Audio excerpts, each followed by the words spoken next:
Gold hub తాకట్టులో ఉన్న బంగారాన్ని విడిపించి కొనబడును. అదే రోజు ఆన్లైన్ ధరకు కొని డబ్బులు ఇవ్వబడును. వెల్కమ్ టు మనం టీవీ. మనతో ఉన్న గెస్ట్ ఎవరనంటే నెల్లూరు క్వీన్ దివ్య గారు ఉన్నారు. సో దివ్య గారు అంటే చాలా మందికి గుర్తొచ్చినట్టుంది. ఈవెంట్స్లలో మస్తుగా చూస్తారు ఆవిడని. సో మన ముందు ఉన్నారు దివ్య గారు. హలో, ఎలా ఉన్నారు? నేను చాలా బాగున్నానండి. మీరు ఎలా ఉన్నారు? బాగున్నాను. అంతా హ్యాపీనా? చాలా హ్యాపీ. సో ప్రజెంట్ ఏం చేస్తున్నారు? ప్రజెంట్ అయితే ఈవెంట్స్ చేస్తున్నాను. ఎలా నడుస్తున్నాయి ఈవెంట్స్? మ్యారేజ్ డేస్ వల్ల ప్రతి వరకు అందరికీ ఈవెంట్స్ ఉంటుంది, కానీ నాకైతే ఉండదు. ఎందుకంటే పిలవరు నన్ను. ఎందుకు? ఫస్ట్లో అంతా యూస్ చేసుకున్నారు. ఇప్పుడంతా ముంబై అమ్మాయిలు వీళ్ళంతా దిగేసి మమ్మల్ని సైడ్కి నెట్టేశారనమాట. ఈ ఈవెంట్స్ ఫీల్ అంటే చాలా వరకు నెగిటివ్ ఉంటుంది. చాలా నెగిటివ్ ఉంది. కానీ సో షూటింగ్ లేట్ నైట్స్లోనే డాన్సింగ్, రికార్డింగ్ డ్యాన్స్ అని ఎంత పిచ్చి పిచ్చిగా ఉంటుంది. సో దాంట్లో ఫేస్ చేయాల్సింది ఇంకా ఎక్కువ ఉంటుంది. మీరు ఎలాంటివి ఫేస్ చేశారు, ఎలాంటివి విన్నారు, ఎలాంటివి చూసారు? ఒకరైతే నన్ను అడిగారు రమ్మని, ఆర్గనైజర్సే అడిగారు. సో నేను చెప్పాను, లేదు నాకు ఈవెంట్ లేకపోయినా నేను ఖాళీ ఉంటాను ఇంట్లో, నేను రాలేనని చెప్పాను. ఇప్పుడు మరి ఈవెంట్స్లో మిమ్మల్ని తీసుకోవట్లేదు కాబట్టి పరిస్థితి ఏంటి? నాకేం పర్లేదు, ఇబ్బంది లేదు. వాళ్ళకి టాలెంట్ చూడట్లేదు వాళ్ళు. ఓకే, నేను చాలా కష్టపడతాను, అది నాకు తెలుసు. నేను ఇంత లా ఉన్నా కానీ నేను చేస్తా డ్యాన్స్. అవును. వాళ్ళకి నచ్చట్లేదు ఎందుకని, అది ఏందో మరి.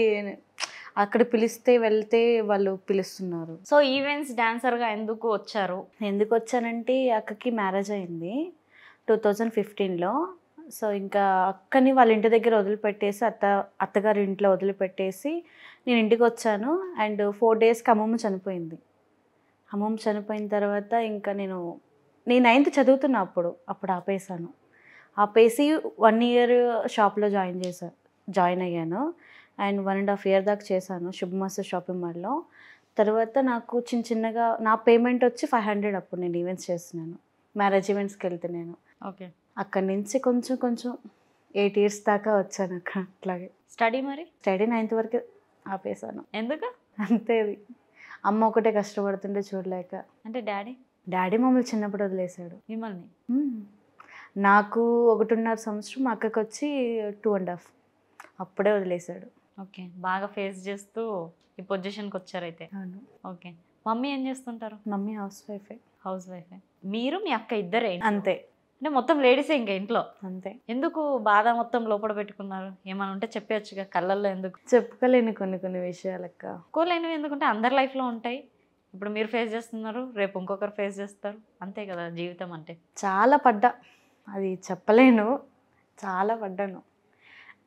నాకు బిఫోరు ఒక అతను పరిచయం అయితే నేను హైదరాబాద్ దాకా కూడా వచ్చాను. అతను నాతో ఉండు, నువ్వు రూమ్లో నేను నీకు ఛాన్స్ ఇస్తాను అని అన్నాడు. ఇంకా ఆ రోజు నైట్ నేను ఎక్కడ కుకుట్పల్లి సైడు అక్కడ బస్ స్టాప్ అక్కడ కూర్చుండిపోయాను. అది ఏ ప్లేసో కూడా నాకు తెలియదు. అక్కడ కూర్చుండిపోయాను. అక్కడ కూర్చుండిపోయి నేను అందరికి కాల్ చేసి, నా దగ్గర అప్పుడు అమౌంట్ లేదు నా దగ్గర. అందరికి కాల్ చేసి నాకు ఇట్లా అమౌంట్ కావాలి, బస్సు ఎక్కాలి లేనని చెప్పి అమౌంట్ కాల్ చేసినాక ఎవ్వరు లిఫ్ట్ చేయట్లేదు. వేస్ట్ అక్క, అందరూ ఎవ్వరు అస్సలు వేస్ట్. అసలు ఒక అతను నాకు కాల్ చేసి లిఫ్ట్ చేసి అమౌంట్ వేశాడు. అప్పుడు నేను వెళ్ళాను ఇంటికి. ఓకే, అంటే తను షూటింగ్ అని పిలిపించుకున్నాను. షూటింగ్ అని చెప్పి పిలిపించుకొని నాతో నువ్వు ఉండు, నేను నీకు ఛాన్స్ ఇస్తాను నెక్స్ట్ డే అన్నాడు. ఓకే, మన ఇప్పుడు ఆర్గనైజర్స్ కూడా అట్లాగే తయారైపోయినారు నెల్లూరులో. లైఫ్ అనేది పెయిన్ వస్తుంది, ఏం చెప్పలేకపోతున్నా. ఓకే, మీరు ఇలా ఉన్నారు, ఫేస్ చేస్తున్నారు. మీ చుట్టుపక్కన ఎలా ఉంది? నా చుట్టుపక్కన అంటే ఇప్పుడు అరే అది చూడరా ఎట్లా డాన్స్ చేస్తుందో, అది చూడరా ఎట్లా చూపిస్తుందో, అదొక బజార్ది లాగా తయారైపోతుంది రాను రాను, సంథింగ్ చాలా అంటున్నారు. ఏడవకుండా మనసులో ఉన్నాయి చెప్పేసి. ఏడ్చేది ఏం లేదక్క, పెయిన్ వస్తుంది అంతే, ఇంకేం లేదు. చెప్తే ఇంకా మీరు కూడా ఏడుస్తారు. అందుకే చెప్పేసి మాట్లాడు, ఏం కాదు, మాట్లాడు. ఇప్పుడు నువ్వు మాట్లాడినంత మాత్రాన ఇంకొకరికి ఇది అవుతుంది అంటే చూసేటోళ్ళకి నిజంగానే సమాజం ఇలా ఉందని ఇంపాక్ట్ అవుతుంది. ఎందుకంటే అందరు చెప్పుకోరు కదా, ఫేస్ చేసే ఆ ఇండస్ట్రీలో ఫేస్ చేయాల్సిన వాళ్ళు చాలామంది ఉన్నారు. అవునా కదా? అందరు చెప్పుకోరు, మీరు చెప్తున్నారు, వాళ్ళకి కనెక్ట్ అవుతుంది అంతే. కనీసం మన ఇప్పుడు ఆర్గనైజర్స్లో నెల్లూరులో వచ్చి మాధవ్ ఈవెంట్స్ ఒకరు ఉన్నారు, అండ్ మన ఈవెంట్స్, మొన్న ఈవెంట్స్ సంథింగ్ ఉన్నారు కదా. ఫస్ట్లో వాళ్ళకి అందరికి నేను వెళ్ళాను.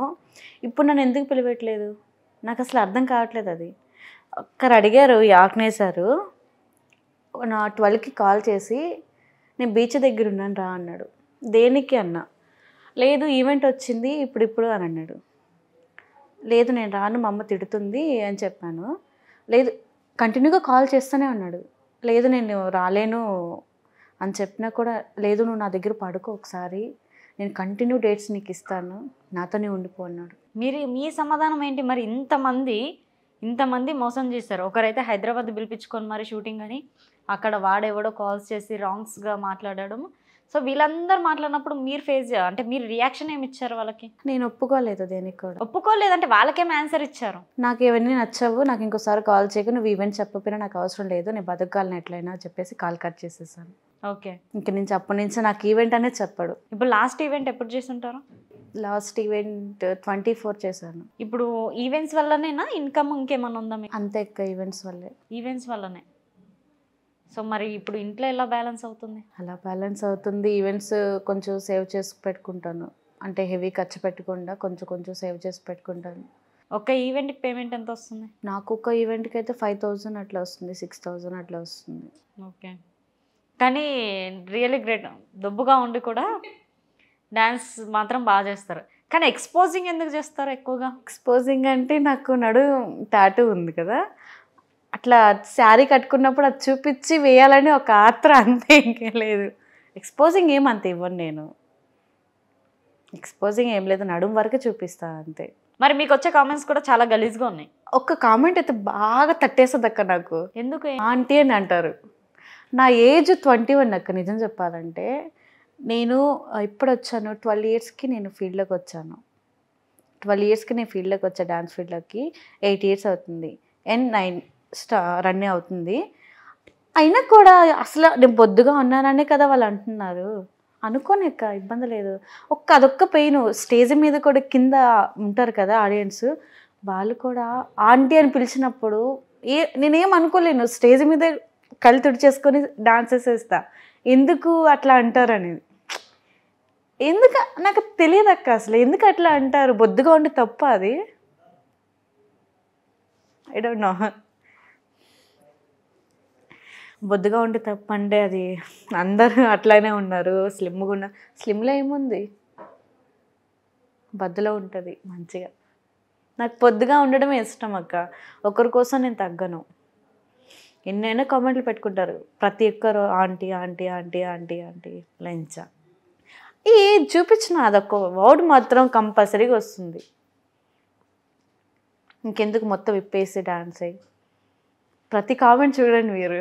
అసలు ఇన్స్టాగ్రామే డిలీట్ చేసేద్దాం అనుకున్నాను నిజంగా. కానీ ఆ ఇన్స్టాగ్రామే మిమ్మల్ని ఈరోజు ఇక్కడ కూర్చోబెట్టింది. అవునా? నెగిటివ్ పట్టించుకోవద్దు. అవునా? మీరు సన్నగా అయితే ఎవరు చూడలేరు, మిమ్మల్ని మీరు అద్దంలో కూడా చూసుకోలేరు. నాకు ఇంట్లో ఉన్నప్పుడు మిర్రర్ ముందు చూసుకునేటప్పుడు అయ్యో నేను తగ్గానా, నిజంగా 1 kg తగ్గినట్టు నాకు ఫీల్ వచ్చేస్తుంది. ఎందుకు తగ్గాను, నేను ఎవరి కోసం తగ్గాను, పెయిన్ వచ్చేస్తుంది. నేను తగ్గకూడదు, నేను ఇట్లానే ఉంటా. నచ్చిన వాళ్ళకి నచ్చుతా, లేదనుకుంటే లేదు. Teddy bear. టెడ్డీ. ఓకే. ఈ ఈవెంట్స్ వల్ల మీకు ఇప్పటిదాకా అంటే ట్రావెల్లో కానీ ఇంకా ఫేస్ చేసినవి ఉంటాయి, లేట్ నైట్ వెళ్ళడం కానీ. ఆ లేట్ నైట్ అయితే నాకు ఇప్పటి వరకు ఏం ఫేస్ చేసింది ఏం లేదక్క. ఎవరినైనా కొట్టారా ఇప్పటిదాకా? ఎవరిని కొట్టలేదు, బీభత్సంగా బూతులు తిట్టేసా.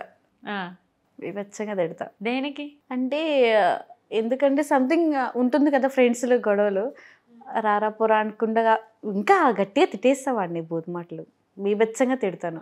నాకు అది ఇష్టం, తిట్టాలని, బ్యాడ్ వర్డ్స్ తిట్టాలని ఇష్టం. ఓకే. టాటూస్ ఏంటి? టాటూస్ దివ్య. మీనింగ్ ఏంది అది? నెమలిక. అంటే ఒకరు వేయించుకున్నామంటే పర్టికులర్గా దానికి ఒక మీనింగ్ అంటూ పెట్టుకుంటాం కదా. మీనింగ్ అంటే ఏం లేదక్క, జస్ట్ నార్మల్గా వేయించేసాను. అక్కడ ఒక నేమ్ ఉండింది, దాన్ని కవర్ చేసేసాను. ఆహా.